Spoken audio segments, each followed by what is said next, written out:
Hello friends, welcome to my YouTube channel school of knowledge.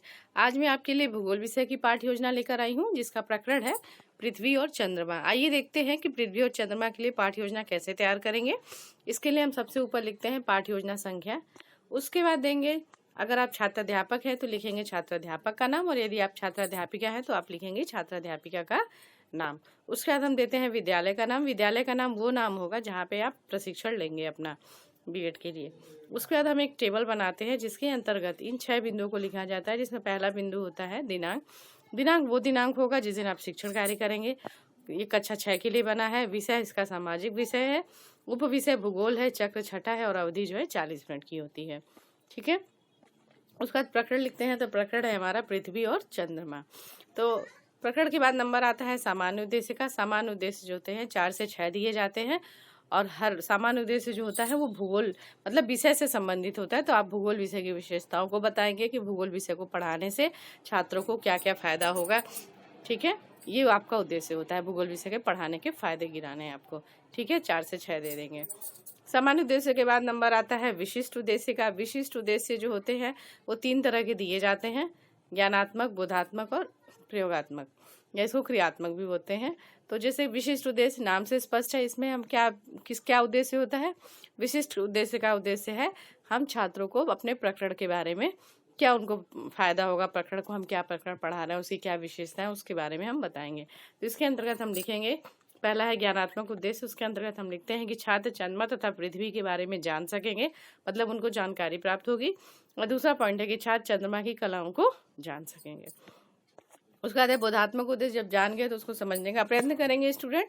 तो इसमें हम लिखते हैं कि छात्र चंद्रमा में होने वाली गति को समझ सकेंगे।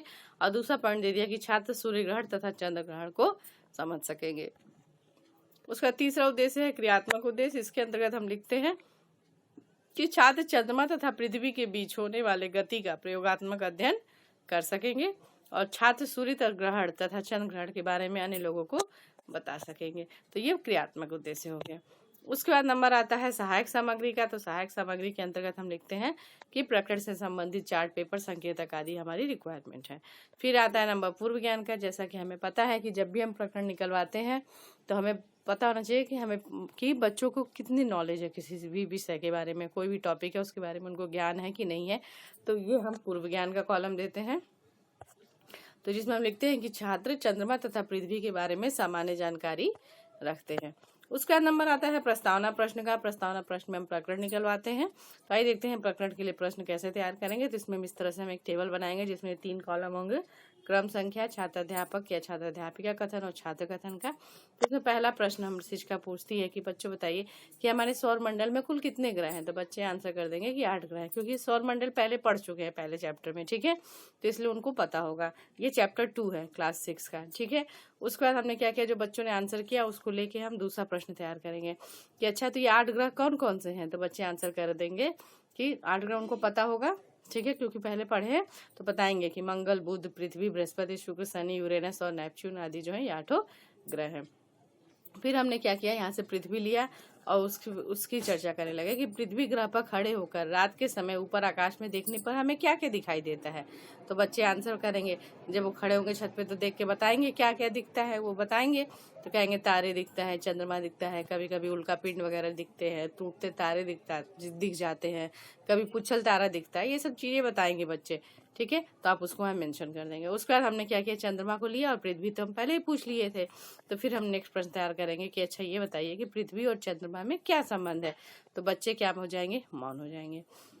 ठीक है, तो इस तरह से जो है ये समस्यात्मक हो जाएगा। फिर हम उद्देश्य कथन कहेंगे कि छात्रों आज हम लोग भूगोल विषय के अंतर्गत पृथ्वी और चंद्रमा नामक पाठ का विस्तृत अध्ययन करेंगे। ठीक है। उसका नंबर आता है पाठ प्रस्तुतिकरण का। तो पाठ प्रस्तुतिकरण के लिए इस तरह से हम टेबल बनाते हैं जिसमें 5 कॉलम होंगे। तो पहला कॉलम है क्रम संख्या का, दूसरा है शिक्षण बिंदु, तीसरा छात्राध्यापिका क्रिया, चौथा छात्र क्रिया और 5वां है श्यामपट्ट कार्य का। ठीक है, तो पहला शिक्षण बिंदु है चंद्रमा और पृथ्वी।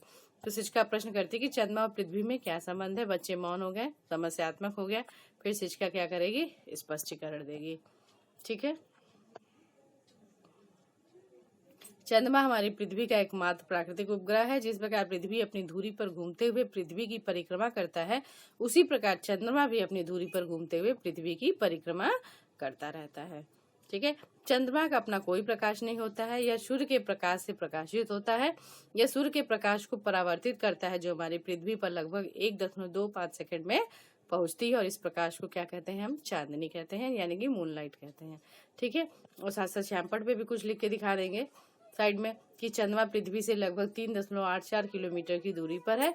इसका व्यास पृथ्वी के व्यास का 1/4 है तथा गुरुत्वाकर्षण बल 1/6 है, और पृथ्वी से निकटता के कारण यह सबसे बड़ा एवं चमकीला दिखाई देता है। तो हमने चंद्रमा के बारे में और विशेषता बता दी। उसका इससे रिलेटेड बोधात्मक प्रश्न पूछ लेंगे कि पृथ्वी के एकमात्र उपग्रह का क्या नाम है, तो बच्चे क्या आंसर कर देंगे? उसका नाम चंद्रमा है। फिर पूछ लिया कि चंद्रमा द्वारा परावर्तित प्रकाश को क्या कहते हैं, तो बच्चे आंसर कर देंगे कि उसे चांदनी कहते हैं। ठीक है, तो ये हो गया पहला शिक्षण बिंदु। उसके बाद नंबर आता है दूसरे शिक्षण बिंदु का। दूसरा शिक्षण बिंदु है चंद्रमा की कलाएं। तो शिक्षा विकासात्मक प्रश्न पूछेगी कि पृथ्वी के सबसे निकट का उपग्रह या तारा कौन सा है, तो बच्चे आंसर बता कर देंगे कि सबसे निकट का तारा कौन है? चंद्रमा है। फिर पूछ लिया कि चंद्रमा पृथ्वी से कितने किलोमीटर की दूरी पे है, तो बच्चे आंसर कर देंगे कि चंद्रमा 3.84 किलोमीटर की दूरी पे है। फिर पूछा अच्छा तो चंद्रमा की कलाओं के बारे में आप क्या जानते हैं? बच्चे कुछ कुछ आंसर करेंगे, कहीं एक पल को मौन हो जाएंगे, समस्यात्मक हो जाएगा तो शिक्षिका क्या करेगी? स्पष्टीकरण देगी। ठीक है, चंद्रमा प्रतिदिन अलग अलग रूप और आकार में दिखाई देता है। यह एक हंसिया जैसी आकृति से शुरू होकर हर रात बड़ा होते होते थाली सा गोल हो जाता है। इसके बाद यह फिर घटना शुरू करता है और घटते घटते बिल्कुल छिप जाता है। इस प्रकार यह क्रम चलता रहता है। चंद्रमा के आकार में प्रतिदिन आने वाले इस बदलाव को चंद्रमा की कलाएं कहते हैं। ठीक है, फिर क्या कह रहा है कि जिस रात चंद्रमा थाली सा गोल दिखाई देता है उस रात को पूर्णिमा कहते हैं, और जिस रात को चंद्रमा बिल्कुल भी दिखाई नहीं देता है उस रात को अमावस्या कहते हैं। ठीक है, फिर कह रहा है कि पृथ्वी के घूमने के कारण एक पूर्णिमा से दूसरी पूर्णिमा तक अपनी कलाओं को पूरा करने में चंद्रमा को 29 दिन 12 घंटे एवं 44 मिनट लगते हैं, और इस अवधि को कौन सा मास कहते हैं? चंद्रमास कहते हैं। ठीक है, लगभग 30 दिन का समय है। ठीक है, तो 30 दिन में मतलब 15 दिन तक बढ़ता है, उसके बाद चंद्रमा जो है घटने लगता है। तो ये आप चाहे तो आप इधर डायग्राम में दिखा दीजिए बच्चों को कि देखिए इस तरह से डायग्राम आप चंद्रमा की कलाएं बनी हुई हैं कि कैसे चंद्रमा धीरे धीरे बढ़ रहा है। ठीक है, बढ़ रहा है। उसके बाद यहाँ पे आके एक पल यहाँ पे इस स्टेज पे जो है चंद्रमा कैसा हो गया? फुल मून हो गया। उसके बाद जो है फिर घटना शुरू कर दिया। ठीक है, तो इस तरह से घटने बढ़ने का क्रम चंद्रमा के चलता रहता है। आप उसको देख लीजिएगा। ये सीक्वेंस है, आप देखिए, ये यहाँ से ऐसे, फिर ऐसे, फिर वापस आया ऐसे, फिर वापस आया ऐसे। ठीक है, तो इस तरह से ये सीक्वेंस बना हुआ है। उसके बाद चंद्रमा की कलाएं हमने पढ़ ली। चंद्रमा की कलाएं, उसके साथ ही साथ हम इधर श्यामपट्ट पे हम इधर लिख के दिखा देंगे कि नील आर्मस्ट्रांग प्रथम व्यक्ति थे जिन्होंने चंद्रमा पर कदम रखा था, और बता दिया कि राकेश शर्मा प्रथम भारतीय थे जिन्होंने अंतरिक्ष की यात्रा की थी। तो इंडियंस को भी बता दिया और फर्स्ट पर्सन को भी बता दिया कि किसने चंद्रमा पे पहला कदम रखा था। उसका इससे रिलेटेड बोधात्मक प्रश्न पूछ लेंगे कि जब चंद्रमा थाली सा गोल दिखाई देता तो उस रात को क्या कहते हैं, तो बच्चे आंसर कर देंगे उस रात को पूर्णिमा कहते हैं। फिर पूछ लिया कि एक चंद्रमास में कितना समय लगता है, तो बच्चे आंसर कर देंगे 29 दिन 12 घंटे और 44 मिनट का समय लगता है। ठीक है, उसका तीसरा शिक्षण बिंदु शुरू है। तीसरा शिक्षण बिंदु सूर्य ग्रहण तथा चंद्र ग्रहण। ठीक है, तो इससे रिलेटेड पहले क्वेश्चन पूछ लेंगे कि सूर्य ग्रहण तथा चंद्र ग्रहण के बारे में आप क्या जानते हैं। बच्चे क्या है, मौन हो जाएंगे, समस्यात्मक हो गया। तो शिक्षिका क्या करेगी, स्पष्टीकरण देगी। क्या है, ठीक है। तो सूर्य ग्रहण कब होता है? सूर्य ग्रहण जब सूर्य और पृथ्वी के बीच चंद्रमा आ जाता है तो इस स्थिति को युति कंजंक्शन कहते हैं, और यह अमावस्या को होती है। इस अवस्था में चंद्रमा की छाया पृथ्वी पर पड़ती है जिसे सूर्य ग्रहण कहते हैं। ठीक है, और चंद्र ग्रहण क्या है? जब सूर्य और चंद्रमा के बीच पृथ्वी आ जाती है तो इस स्थिति को वियुति कहते हैं, और स्थिति पूर्णिमा को होती है। इस स्थिति में पृथ्वी की छाया चंद्रमा पर पड़ती है जिससे कि चंद्र ग्रहण लगता है। ठीक है, साथ ही साथ इधर ब्लैक बोर्ड पे भी लिख के दिखा दिया कि पृथ्वी अपने अक्ष पर जो है 23.5 डिग्री झुकी हुई है, और प्रत्येक अमावस्या को सूर्य ग्रहण तथा प्रत्येक पूर्णिमा को चंद्र ग्रहण नहीं लगता है, क्योंकि वो झुकी हुई है ना, इसलिए इस तरह की सिचुएशन नहीं बनता है। और बता दिया कि आर्यभट्ट, एजुसेट और ओशन सेट मानव निर्मित उपग्रह है। ठीक है, उसके बाद बोधात्मक प्रश्न पूछ लिया कि जब सूर्य तथा पृथ्वी के बीच में चंद्रमा आ जाता है तो कौन सा ग्रहण लगता है, तो बच्चे आंसर कर देंगे कि सूर्य ग्रहण लगता है। ठीक है, उसका दूसरा प्रश्न पूछ लिया कि जब सूर्य और चंद्रमा के बीच में पृथ्वी आ जाती है तो इस स्थिति को क्या कहते हैं। तो स्थिति क्या कहलाती है, वियुति कहलाती है, यानी कि चंद्र ग्रहण की पारी है। ठीक है, उसके बाद पुनरावृत्ति प्रश्न पूछेंगे। अब पुनरावृत्ति प्रश्न तीनों ही शिक्षण बिंदु से एक एक प्रश्न पूछा जाता है। तो हमने पहला प्रश्न पूछ लिया कि बताइए चंद्रमा के बारे में आप क्या जानते हैं। दूसरा प्रश्न पूछ लिया कि चंद्रमा की कलाओं से क्या तात्पर्य है। और तीसरा पूछ दिया कि सूर्य ग्रहण तथा चंद्र ग्रहण में क्या अंतर है। फिर नंबर आता है श्यामपट्ट सारांश का। तो श्यामपट्ट सारांश के अंतर्गत हम जो है कुछ पॉइंट्स लिखते हैं और वो वही पॉइंट्स होते हैं जो आप मैक्सिमम कोशिश करते हैं कि पुनरावृत्ति प्रश्न में जो सवाल पूछे गए हैं उसी का आंसर हम श्यामपट्ट पे दे। तो जैसे हमारा पहला प्रश्न था चंद्रमा के बारे में आप क्या जानते हो, तो हम थोड़ा सा यहाँ पे चंद्रमा के बारे में बताएंगे।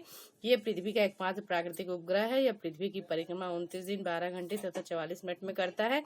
इसका अपना कोई प्रकाश नहीं होता है। यह सूर्य के प्रकाश को परावर्तित कर स्वतः प्रकाशित होता है। ठीक है, उसका दूसरा प्रश्न था चंद्रमा की कलाओं के लिए। तो चंद्रमा कलाएं क्या है। चंद्रमा प्रतिदिन अलग अलग रूप और आकार में दिखाई देता है। चंद्रमा के आकार में प्रतिदिन आने वाले इस बदलाव को चंद्रमा की कलाएं कहते हैं। और तीसरा प्रश्न था सूर्य ग्रहण तथा चंद्र ग्रहण के लिए। तो उसमें लिख दिया कि जब सूर्य और पृथ्वी के बीच चंद्रमा आ जाता है तो ऐसी स्थिति में सूर्य ग्रहण लगता है। इसके विपरीत जब सूर्य तथा चंद्रमा के बीच में पृथ्वी आ जाती है तो चंद्र ग्रहण लगता है। तो इस तरह से हमने इन शॉर्ट करके पूरा चैप्टर जो हमने उनको पढ़ाया है हम श्यामपट्ट पे लिख के उनको दिखा देंगे ताकि एक झलक में उनको समझ में आ जाए कि उस दिन उन्होंने क्या क्या पढ़ा था। उसका नंबर आता है गृह कार्य का। तो आप लपेट श्यामपट्ट पे गृह कार्य बच्चों का लिख के लेके जाएंगे। उसमें बता देंगे कि चंद्रमा की कलाओं से क्या, उस पर लिख लीजिएगा कि चंद्रमा कलाओं से क्या तात्पर्य है। चंद्रमा की इन कलाओं को चित्र के माध्यम से समझाइए। ठीक है, तो ये हो गया गृह कार्य। और आप इस तरह से डायग्राम चंद्रमा की कलाओं का दिखा दीजिएगा। ये डायग्राम है और उसके बाद ये डायग्राम है सूर्य ग्रहण और चंद्र ग्रहण के बारे में कि सूर्य ग्रहण कब लग रहा है कि जब सूर्य और पृथ्वी के बीच में चंद्रमा आ गया है तो क्या लग गया, सूर्य ग्रहण हो गया। ठीक है, और चंद्र ग्रहण कब लग गया कि जब सूर्य और चंद्रमा के बीच में पृथ्वी आ जाती है तो चंद्रमा के ऊपर पृथ्वी की छाया पड़ी है तो ये चंद्र ग्रहण हो गया। ठीक है, तो ये था फ्रेंड्स, ये थी हमारी आज की पाठ योजना चंद्रमा और पृथ्वी के लिए। फ्रेंड्स, आपको मेरी वीडियो कैसी लगी कमेंट करके जरूर बताइएगा। अगर आपको मेरी वीडियो अच्छी लगी है तो प्लीज इसे लाइक करें, शेयर करें और मेरे चैनल को सब्सक्राइब करें। अगले लेसन प्लान में आपसे फिर मुलाकात होगी। तब तक के लिए आप अपना ध्यान रखें। Take care, bye.